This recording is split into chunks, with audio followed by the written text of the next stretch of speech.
Gamer du dimanche 1456 nous demande comment nous connaissons tous les petits recoins mystérieux et sombres des séries que nous abrégeons. Déjà beaucoup de lectures. Par exemple Harry Potter, il y a les livres et il y a les films.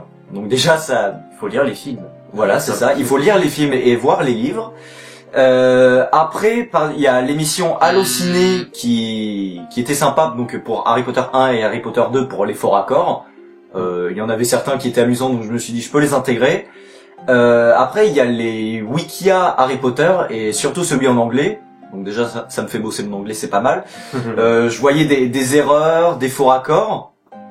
Ou sinon, il y a des faux raccords que j'ai trouvé moi-même.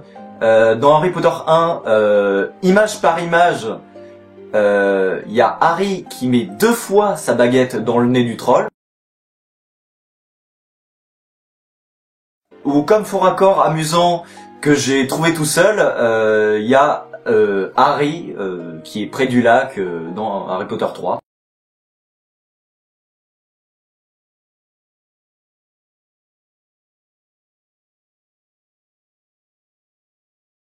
Voilà, là, quand j'ai vu cette scène, je me suis dit, allez, je suis sûr qu'il va y avoir un faux raccord, et oui, donc là je me suis dit, allez, c'est amusant, allons-y. Sinon, il y a aussi Michael G qui a fait plusieurs vidéos sur Harry Potter et sur un autre film abrégé, et là, effectivement, j'ai remarqué qu'il y avait des trucs qui étaient pas cohérents, ou enfin, il a pointé du doigt quelques scènes ou éléments qui me suis dit, ah oui, effectivement, j'avais pas remarqué ça. Donc, ajoutons-les, voilà, c'est marrant. Oui, et puis sinon, de toute façon, encore une fois, on a parodié des trucs dont on était quand même fan à la base, quoi. Parce que moi aussi, je suis fan d'Harry Potter aussi, alors d'une autre manière que Thomas, quelque part, on va dire, parce que moi, j'ai pas vu le film 5 20 fois, moi, hein. Même les dernières remarques, mais... Enfin, j'aime bien quand même, et puis j'ai une certaine connaissance dessus. Et les Kingdom Hearts, de toute façon, quand t'es fan, tu te renseignes. Alors moi, pour les Kingdom Hearts, moi, je sais que... il y a les interviews de Nomura qui sont quand même très instructives. Moi, je les vois sur KH Destiny. J'ai repéré que c'est celle qu'il fait au guide Ultimania. Je crois que c'est ça, voilà, c'est ça. Les interviews pour les guides Ultimania, voilà, c'est les plus instructives, c'est les plus intéressantes au niveau de l'histoire. Généralement, parce que des fois, c'est vrai, parce que des fois, il y a des trucs de l'histoire, on le sait parce qu'on a vu une interview de Nomura et c'est pas vraiment dans le jeu, enfin, c'est pas assez clair dans le vrai jeu, quoi, ce genre de choses. Puis, je sais pas, il y a aussi discuter avec les gens, voir des vidéos d'autres personnes, et puis il y a, les forums de jeux vidéo, par exemple. Bon, moi, je connais surtout jeuxvideo.com, mais je vous rappelle que moi, c'est en allant sur les forums de jeuxvideo.com que j'ai appris qu'il y avait beaucoup de gens, par exemple, pour Kingdom Hearts 5, qui avaient galéré contre Clayton. Alors que moi, ça m'a étonné, parce que moi, je dis pas ça pour me vanter, hein, mais moi, j'ai jamais eu de problème avec Clayton, quoi. J'en ai eu pour Riku. Ouais.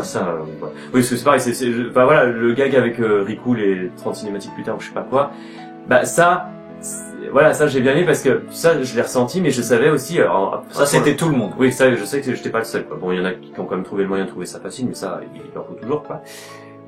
Puis pour KH2 plus particulièrement, là j'avais un peu demandé à Unbirth 21 ou Alpha 21, ça dépend, jeuxvideo.com, YouTube, qui est un grand admirateur de Kingdom Hearts 2. Enfin ça je le savais, enfin bon, c'est ironique évidemment, disons qu'il voit beaucoup de défauts dans Kingdom Hearts 2 qui sont pas forcément des défauts de mauvaise foi. Ça j'en ai conscience parce que j'avais déjà eu l'occasion de voir ça. Du coup je suis allé lui parler un moment sur Skype justement pour qu'il me dise plus précisément quels étaient les problèmes pour lui. Mais en même temps, j'ai pris les trucs auxquels j'étais d'accord. Bon, il se trouve que j'étais d'accord avec tout finalement. Donc finalement, voilà. Il y a 2-3 trucs que j'ai gardé pratiquement tel quel parce que l'expression de la chasse au château pour Maléfique, ça vient de lui et j'ai trouvé ça tellement génial que je me suis dit mais il faut que je garde cette expression. Je la trouve rigolote. La chasse au château. Pat qui est une excuse à 100 cœurs. L'organisme Shirakanon. Bon, ça c'est moi qui. L'organisme Shirakanon, ça c'est moi par contre. Mais Indisparu nous a demandé si on avait d'autres projets comme au niveau des critiques ou autres. Les projets comme ça, pas vraiment.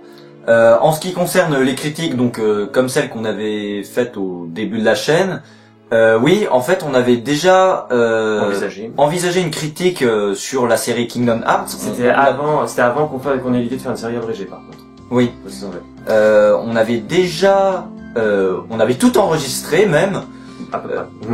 Oui, mais bon, avec du recul, je me suis dit, ça fait trop brouillon, puis là, il y a des scènes qui manquent, il faut faire des gags, puis comme on n'habite pas au même endroit, ça va être assez galère. puis la qualité d'image était pas superbe de toute façon, donc maintenant j'ai une caméra HD, donc c'est mieux. Et puis Donc on a laissé tomber cette critique, mais on la fera un jour ou l'autre. on l'a mis en pause, c'est plutôt ça. Parce qu'en fait, on attend, parce qu'il y a aussi ça, c'est qu'il y a des choses qu'on dit dans cette critique. Je sais même pas si on peut appeler ça une critique, en fait. C'est ça qui est c'est pour ça que c'est une analyse, disons. Oui, enfin même ça, c'est presque, genre, je sais même pas comment le définir, en fait. Vous voyez, c'est un peu des constatations, des anecdotes, c'est un peu tout quelque part. C'est pour ça que le public visé est pas clairement défini non plus. Enfin bon, tant pis, on essaiera, quoi. Je pense que parce qu'on n'explique pas, par exemple, le scénario, pas forcément, quoi. Enfin, ça dépend.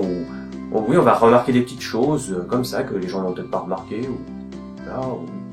ou expliquer les différences. On pouvait expliquer aussi les différences qu'il y avait entre les versions normales et les versions Fan Mix, les ajouts, il y avait un petit peu tout et n'importe quoi sur Kingdom Hearts. Mais le truc, voilà, c'est qu'on s'est dit finalement qu'on va attendre que KH3 sorte, parce que ça, justement, en fonction de ce qu'il y a dans KH3, ça peut amener à de nouveaux éléments à prendre en compte au niveau de toute la critique. Parce que c'est assez dilué, quoi. Je peux vous donner, je sais pas, pour vous donner des petits exemples sur ce dont on parle, par exemple, la caverne aux merveilles, qui est apparue dans plusieurs Kingdom Hearts. Moi, ce que je trouve très amusant, c'est que alors l'extérieur ça change pas, mais que l'intérieur ça change quand même assez radicalement à chaque fois, quoi. Par exemple, là, c'est histoire de comparer un petit peu comment ça faisait, ou alors des petites constatations comme, la pièce mystérieuse du Pays des Merveilles, du Pays des Merveilles dans le premier Kingdom Hearts, enfin, qu'on revoit dans d'autres Kingdom Hearts d'ailleurs. C'est juste amusant de constater que cette pièce, en fait, elle a été plus ou moins inventée dans le jeu, mais en fait, c'est un mélange de plusieurs endroits du dessin animé, quoi. C'est ça qui est drôle, parce que il y a la porte, mais il y a des mobiliers de la maison du lapin dedans, par exemple.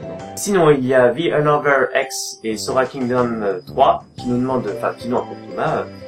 Alors, je me doute qu'on te l'a déjà demandé, mais est-ce que tu as déjà prévu quelque chose après Harry Potter abrégé? Et si oui, quoi? Oui, j'ai prévu de parodier la saga Twilight, la saga préférée des gens. Ce que je peux vous dire, c'est que je ferai une bande-annonce pour vous dire à quel point je prends de l'avance et à quel point j'ai envie de faire cette parodie. J'ai écrit la bande-annonce, elle est écrite avec même la distribution des rôles. Donc là, on a fini KH2, donc il y a HP5, HP6, Days, HP7, HP8, Birth by Sleep et le premier Twilight. Donc la bande-annonce sera diffusée avant Birth by Sleep. Oui, voilà. Parce que bon, si on fait Birth by Sleep, je diffuse la bande-annonce et que 2 jours après je poste le premier épisode de Twilight, pas grand intérêt. Donc voilà, pour vous faire patienter, je diffuserai la bande-annonce sur Anonyme GT donc avant Birth by Sleep. Mais bon, il y a encore du boulot. Voilà, pour l'instant il y a des idées qui sont notées à droite et à gauche. J'ai quelques idées de voix en tête, des gags aussi.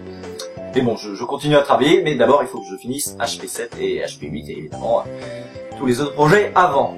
Dolorfina nous demande si les sujets des hypothétiques futures séries abrégées sur la chaîne sont déjà vaguement choisis. Oui, de toute façon, on a déjà répondu. Donc il y a Twilight déjà. Il y a Higurashi qui est envisagé, parce que moi j'avoue que ça me fait peur quand même, quoi. Je veux dire, je trouve vraiment que c'est affreux à parodier un truc pareil, même si j'adore. Cela dit, on peut le mentionner, s'il y a peut-être des gens qui le savent, qu'il existe déjà un Higurashi abrégé. On passera le lien sur le lien dans la description. Mais voilà. Bon, enfin, ça n'empêche pas, c'est vrai du coup, quand on a appris ça nous a un peu freiné encore plus. Mais en même temps, à partir du moment qu'on fait pas exactement pareil, disons que ça n'empêche pas dans l'absolu, quoi, voilà. Du reste, il me semble qu'il existe 2 séries abrégées de Bleach, par exemple, il me semble. Oui, c'est ça, ouais. Voilà. Et sinon, il y a une autre série qu'on envisage, mais vraiment mini, mais on en reparle un tout petit peu plus tard. Voilà. Soyez patient. Une question de Léa Disney. Si vous faites un abrégé sur des mangas, lesquels ce seraient? Ma petite Léa, on n'écoute pas, on vient de parler d'Higurashi. Alors, il y a The Maxiclo and Fab / Minecraft, l'émission AMJSL, Rachel Ducret et Zoé Perrenou, qui nous ont fait plusieurs propositions concernant d'autres abrégés qu'on peut faire. Donc, Star Wars. Non, et pour plusieurs raisons. Déjà qu'Harry Potter, donc c'est Warner Bros, et Warner Bros est assez chiant avec les droits d'auteur, donc là on espère que notre chaîne ou les vidéos ne seront pas supprimées d'un jour ou l'autre. La Fox, Star Wars, c'est encore pire, donc déjà ça, c'est pas la peine. Là, la Fox, Harry Potter, on passe limite, mais la Fox, là, ça va nous tuer. Ensuite, Star Wars, j'aime bien, mais vraiment pas plus que ça. Je suis pas le gros geek qui dit ah, Star Wars, c'est bon, j'adore. Et Gaël, je regarde pas et ça, j'ai pas regardé puis en fait ça m'attire pas vraiment. Quoi. Bon peut-être qu'un jour je finirai par le regarder, mais ça va voir parce qu'en même temps moi je tendance à penser que c'est pas parce qu'il y a quelque chose que tout le monde connaît, que tout le monde a vu, que tout le monde adore, que ça veut dire que je suis obligé de le regarder et que je serai obligé de l'aimer quoi d'ailleurs. Mais je sais simplement que là pour le moment ce que j'en connais, bon, vraiment. Le Seigneur des Anneaux, non. Déjà j'ai mis du temps à voir les 3 films et j'ai pas aimé plus que ça. C'est pas un univers qui m'attire. Le Hobbit, je n'ai pas vu et je ne compte pas le voir, donc non. Ouais, puis bon, moi j'aime bien le Seigneur des Anneaux, hein. De toute façon, voilà, bon, j'ai regardé les Hobbits, tout ça, mais bon, de toute façon, voilà, si on n'aime pas, je vais pas faire. D'ailleurs, encore une fois, on est quand même un duo, plus ou moins, hein. Donc voilà, s'il n'aime pas, je vais pas faire quoi. Voilà, on fait des abrégés sur ce qu'on aime et ici. En commun, au moins. Parce que voilà, parce que Star Wars, s'ils se mettaient à adorer ça, alors que moi j'ai pas vu, que j'ai pas envie de voir, bah ça me ferait chier de faire un abrégé sur participer quoi. C'est normal quoi. Dragon Ball. Alors non, parce que je n'aime pas Dragon Ball, je n'aime pas les dessins, ça crie, c'est insupportable. En revanche, dans la description de la vidéo, je peux vous donner un lien, donc une connaissance, disons, qui a commencé à abréger Dragon Ball.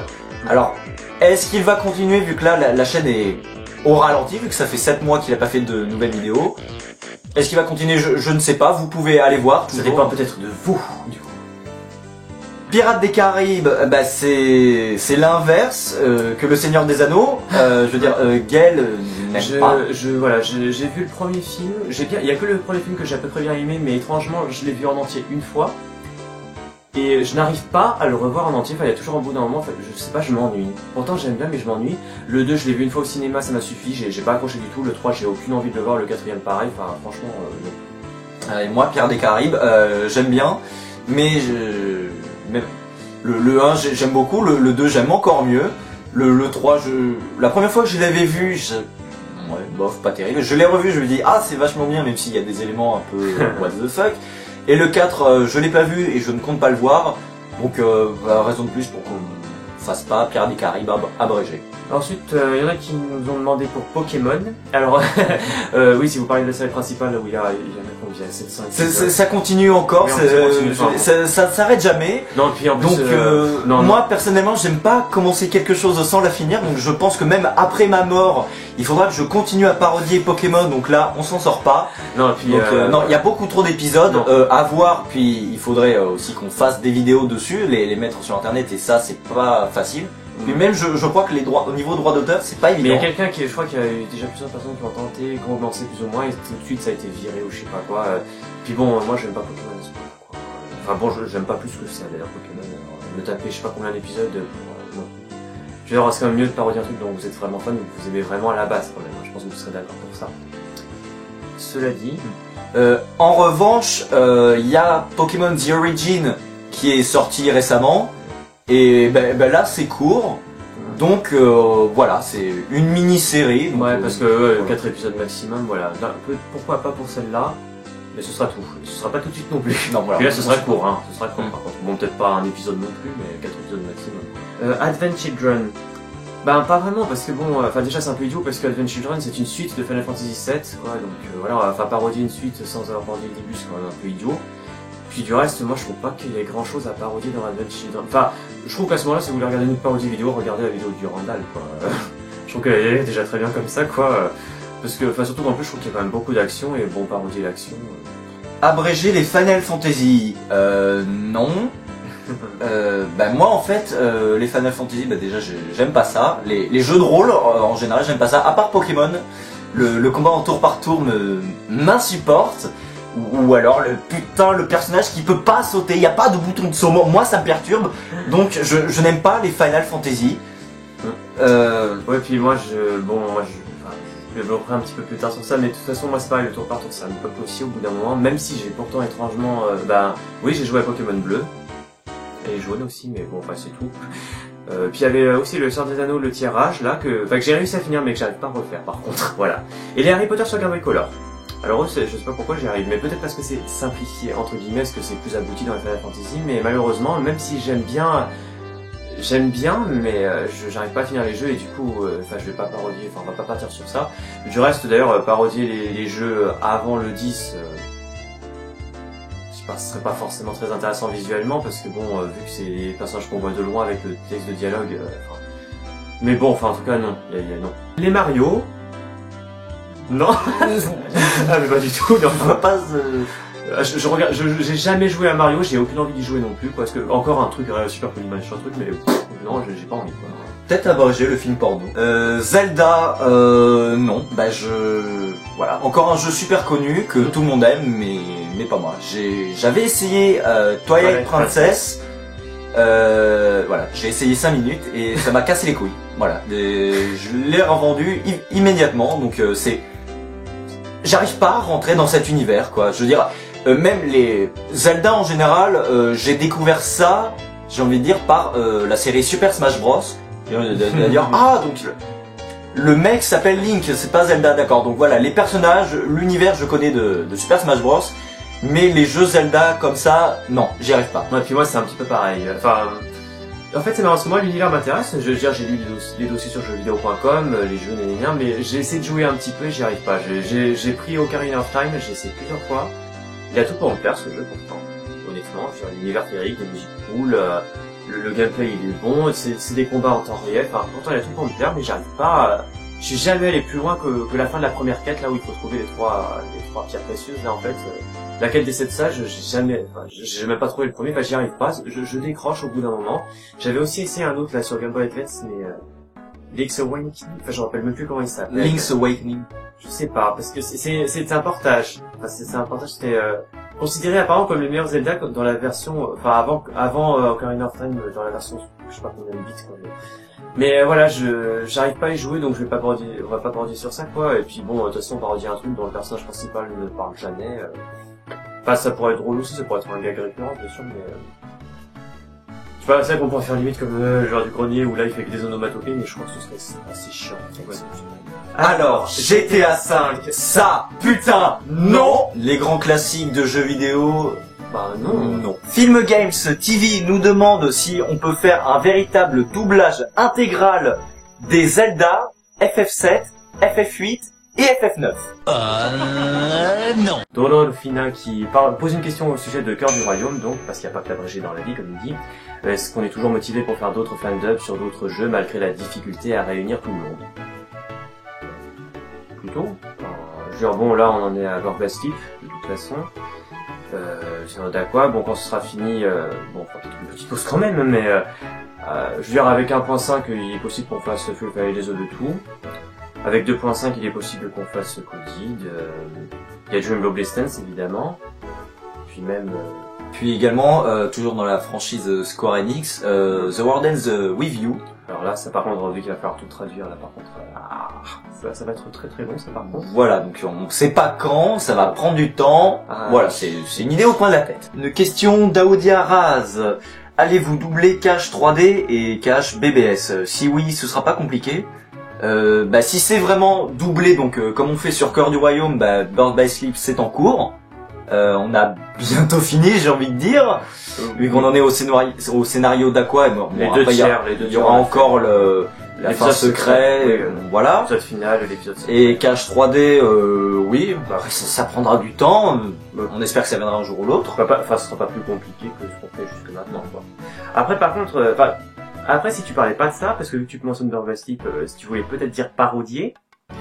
Alors, c'est marrant du coup que tu mentionnes Cache 3D et Birth by Sleep, parce que, pour moi, je pense pas que ces deux-là seront particulièrement durs. Bon, j'y suis pas encore, bien sûr. Pour moi, au contraire, ça va plutôt être Coded et surtout, Free Fire Days of the Two. C'est la vraie prononciation, parce que les gens, je sais pas comment vous prononcez, mais non, parce que voilà, la prononciation officielle pour le jeu DS, c'est 358 Days Over 2. Alors après, si vous voulez, 358 Days Over 2, ou alors si vous y tenez 3, 5, 8, toujours sur 2. Ou Cache Days, c'est bien. Voilà, mais bon. Alors, 358 Days Over 2, alors, celui-là, je le crains. Je vais quand même tenter de le faire, bien sûr, mais je le crains. Pour deux raisons, en fait. Alors, déjà, au niveau du scénario, ce qui est bien avec tous les autres Kingdom Hearts, c'est qu'il y a un scénario général, et vous avez aussi des mondes avec leur propre scénario chacun, voilà, donc c'est pratique, un épisode égale un monde. à peu près, hein, parce que vous avez bien vu que des fois, bon. Days, bah, c'est un système de missions par jour, plusieurs missions par jour des fois, ce qui fait que bon, il y a toujours un scénario général, mais qui avance quand même assez plan-plan, hein, faut bien le dire. Et au niveau des scénarios des mondes, bah du coup c'est tout morcelé. Je sais pas, je veux dire à Agrabah par exemple, bah on va plusieurs fois dans le monde, mais des fois on y va, mais le scénario n'avance pas du tout parce que c'est juste une mission où il faut tuer des songleurs là. Des fois ça avance, pas de beaucoup, mais ça fait que le scénario général, il est divisé, on va peut-être dire en 6-7 morceaux. Et c'est même pas 6-7 morceaux à la suite, hein, parce qu'il y a plusieurs jours qui se passent entre, il y a d'autres missions, enfin vous voyez, c'est tout mélangé, tout morcelé, quoi. Et si ce n'était que ça, en plus, franchement, les scénarios des mondes Disney dans Free Very Days of the Tooth, c'est pas... bon, il y a des circonstances et des nuances, mais ça va vraiment pas très loin comparé aux autres caches, quoi. Je vous redonne l'exemple d'Agrabah. Voilà, si je schématise. Alors, qu'est-ce qui se passe à Agrabah? Alors, bah, il y a des tempêtes de sable, là, qui détruisent un peu tout. Et puis à un moment ça se calme, ça s'arrête. Voilà. Bon après oui, il y a Aladdin il y a le génie et le tapis qui manque un peu à Aladdin, mais bon ça on savait déjà plus ou moins dans quel jeu, donc voilà. Donc il y a déjà ça, je sais pas trop comment je vais m'en sortir, parce que j'ai pas non plus envie de zapper complètement les mondes Disney, mais je sais pas encore, enfin, là c'est pour ça que j'ai besoin de faire un plan, absolument, déjà pour voir comment ça va faire. Donc il y a ça, il y a... oui, et puis il y a aussi l'ambiance générale du jeu, qui est quand même plutôt triste en fait, et ça moi c'est ce que je crains moi, enfin pour moi c'est dur de parodier les trucs qui sont tristes, bah, encore une raison pour laquelle moi j'ai peur pour Iburoshi dans la colonie, parce que c'est vachement triste des fois, alors voilà. Et Free Very Days of the Tooth, bah je pense surtout à la scène de fin, enfin surtout que voilà, j'ai galéré avec la mort d'Axel déjà dans KH2 quoi, bon apparemment ça passe quand même quoi, mais vraiment ça du coup c'est pour ça que la mort d'Axel à un moment j'avais fini par me dire il faut que je trouve un petit fil rouge, même si c'est pas forcément drôle. Il y a des gens qui m'ont demandé qu'est-ce que c'était le fil rouge, vu que j'en ai parlé, donc bah, je vais le dire. Voilà, c'est simplement, il y a 8 titres de chansons d'Axel Red qui sont cachés dans les répliques d'Axel dans cet épisode-là seulement, hein, donc l'épisode 20. Voilà, c'est ça, c'est tout, quoi. C'est juste ça. Bon, donc c'est pour ça que je dis, à moins d'être ultra fan d'Axel Red, je crois pas que quiconque puisse repérer ça, quoi. Mais moi, ça m'amusait que ce soit là, c'est tout. Après, moi, je suis pas ultra fan d'Axel Red, enfin, je déteste pas, hein, c'est pas ça, c'est juste que je dis pas. Puis évidemment j'ai pris des extraits, des chansons, enfin des titres de chansons qui sont assez passe-partout. Voilà pour le moment je vais juste vous en dire un. Bah, la toute première chose qu'il dit, voilà, tac, sans plus attendre, tac, voilà. C'est une chanson d'Axel Red ça. Voilà. Donc je vais essayer pour faire la vérité de tout, mais lui ce sera compliqué, je pense. Les autres. Une question de Chronostropie. Qui nous demande s'il est possible de participer à un fandub qu'on fait donc sur Corps du Royaume, et si oui, quels sont les moyens d'y participer. Eh bien oui, Chronos, oui tout à fait. Bon là, Bird by Sleep, a priori tous les personnages ont été castés, donc à moins d'un désistement de dernière minute. Ouais, ce qui est arrivé en plus dans le dernier épisode, tu viens de réaliser, il y a deux personnages en plus dans l'épisode avec le domaine enchanté. Bah voilà, Flora on a dû la changer, mais il y a aussi Philippe parce que c'était pas lui qui le faisait, parce qu'il répondait plus. Voilà, donc voilà, il y a déjà, on n'est pas à l'abri de ça déjà. Voilà. Et justement en parlant de Philippe, celui qui prête sa voix à Philippe, et ben justement il m'avait déjà demandé s'il pouvait participer. Donc ça date un peu à un fandub, et comme je dis, là a priori tout le monde est casté, mais je lui avais parlé brièvement de The World Ends With You. Vous voyez déjà l'idée trotte dans ma tête depuis un petit moment, enfin trotte dans notre tête. Et donc voilà. Alors ce qu'il faut faire, si vous avez des vidéos sur votre chaîne YouTube et qu'on vous entend parler, et là déjà on peut entendre votre voix et on peut se dire tiens là je pense que pour ce personnage là sa voix irait bien quoi. Ou sinon vous vous enregistrez, donc il vous faut un logiciel Audacity, ça marche très bien, un micro. Après vous nous l'envoyez par MP, et puis voilà, tout simplement on écoute votre voix. Puis même verra, quoi. Puis même sans parler de The World Ends With You, je veux dire même pour le Very Days of the Tooth, on vous dit que voilà, on sait jamais, je crois. Ouais, avec les nouveaux personnages, voilà. Mais même les anciens, je veux dire tous les membres de l'organisation. Il y a tous les membres de l'organisation, non, plus Very Days of the Tooth. Ah, remarque, on parle pas des masses, c'est vrai, mais quand même ils sont là, quoi, donc ça, Red Wolfson nous demande: vous arrive-t-il d'être sympa dans les commentaires de vos vidéos? Non. D'ailleurs, en fait, je vois même pas pourquoi je prends la peine de répondre à vos putains de questions, là. Non, enfin, tu trouves vraiment Wolfson? Bon, enfin, plus sérieusement, alors, je suis d'accord que des fois, je trouve quand même que tu exagères un petit peu, enfin, que des fois, il s'énerve quand même un petit peu trop sur... Bon, on n'est pas tout à fait d'accord, lui et moi, hein, des fois sur... Non, mais ce que je fais idiotes pour ou me pas. calmer, c'est que je ne réponds plus aux questions comme ça. Ouais, mais ça, c'est un peu dommage. Oui, mais enfin, les questions qui reviennent tout le temps, moi, j'ai Oui, alors, oui, justement, parce que moi, en ce qui me concerne, je pense pas être plus désagréable que ça, de manière générale, sauf, donc, les questions qui ont déjà été posées je sais pas combien de fois, parce qu'au bout d'un moment, nous sommes des êtres humains, nous avons des faiblesses et c'est fatigant, même si on se doute bien que ce ne sont pas les mêmes personnes qui posent la question, mais c'est souvent quand même. Alors après, bon, Thomas préfère pas répondre, voilà, du coup, moi en même temps ça m'énerve un peu de pas répondre, mais après c'est à vous de voir, est-ce que vous préférez qu'on vous réponde pas du tout, ou est-ce que vous préférez avoir quand même une réponse, même si elle est un peu désagréable. Ou alors il y a les fameuses questions qui reviennent quand même régulièrement, ces questions dont la réponse est donnée dans la vidéo quand c'est pas dans la description de la vidéo, genre... C'est quoi la musique à ce passage? Oui, alors que c'est dans la description, parce que la description c'est pour vous qu'on l'a fait en plus, parce que nous on sait qui c'est qui fait les voix, voilà, quoi, c'est quand même pour vous qu'on l'a fait, c'est pas pour les chiens. Alors que vous y pensez pas, je veux bien d'accord, mais c'est juste un peu pénible aussi pour nous quand même au bout d'un moment. Après on va nous dire mais il faut respecter les abonnés, tout ça. Alors oui, je veux bien, mais pour moi ça marche dans les deux sens, quoi. Hein. Enfin, si vous voulez qu'on vous respecte, respectez-nous aussi quand même. Hein. Ça marche partout pareil. Et le fait de poser ce genre de questions, c'est pas une preuve comme quoi vous nous respectez ou... Bah oui, parce que c'est la preuve d'un manque d'attention. Et le manque d'attention, pour moi, c'est une forme d'irrespect, qui est voulu ou pas, c'est encore autre chose, mais voilà. Et aussi, il y a des questions peut-être encore plus désagréables. C'est quand, par exemple, je fais un Harry Potter et que vous demandez c'est quand le prochain cache. Non, ça me fait légèrement chier. Oui, parce que c'est là, on se doute bien que vous le faites pas exprès, mais là c'est pareil, c'est pas sympa du tout, parce que là, c'est que vous dites clairement que vous en avez absolument rien à foutre du temps qu'il passe, du boulot qu'il fait, parce qu'on peut dire du boulot, hein, je suis désolé. Alors, que vous en avez rien à foutre, ça c'est pas le problème, mais vous êtes pas obligé de nous le faire comprendre. Enfin, vous le faites pas exprès, mais c'est quand même super pénible. Et ça marche aussi pour moi. Voilà, et là, combien de fois on a vu, pendant que tu faisais KH2, c'est quand Harry Potter 5 abrégé, je veux dire, c'est sympa pour moi parce que bon, oui, il y a des gens qui aiment Harry Potter, oui, c'est très bien. Oui. Mais vis-à-vis de Gaël ou vis-à-vis de moi quand je fais un Harry Potter, non, c'est pas bien. Oui, c'est pour ça, vous le faites pas exprès, on sait bien, mais maintenant ce serait bien que vous compreniez que ce serait bien d'arrêter ce genre de questions parce que surtout en plus on peut même pas vous dire quand parce qu'on vous a déjà expliqué pourquoi on peut pas vous dire quand. Donc voilà, ces questions elle est inutile et elle est désagréable en plus. Voilà, donc oui, des fois on est désagréable, mais parce que pour nous, ces questions sont désagréables aussi. Il n'y a pas de fumée sans fumée. Alors, Lily Bonaventure nous demande pourquoi cette chanson dans la vidéo. Donc elle parle de la FAQ. Déjà, chère Lily, ce n'est pas une chanson, c'est une musique. Oui, et puis c'est moi qui ai proposé de la mettre, mais c'est juste parce que je l'aime bien. Puis là, on regardait donc la saison 2 là, de Little Busters, Little Busters Refrain, et justement cette musique, on l'entend dans les premiers épisodes, puis on l'entend plus jamais après, je crois, et ça me manquait un peu, quoi. Une question d'Orange Cheaté. Lorsque dans cette vidéo, vos deux persos disparaissent en bas à droite et forment plein de cœurs, on pense à la même chose? X3? Oui, à la base, j'avais prévu de mettre des icônes de censure, mais je me suis dit que ça aurait paru trop ambigu, donc non. Alors, une question en rapport avec la critique qu'on avait faite sur Harry Potter. Et à côté de ça, c'est dommage, mais les gentils dans le film, ils meurent normalement. Par exemple, Fred, il a pas explosé. C'est dommage. Ouais. Et on nous demande de nous excuser à propos de Fred. On en a pas trop envie. Non.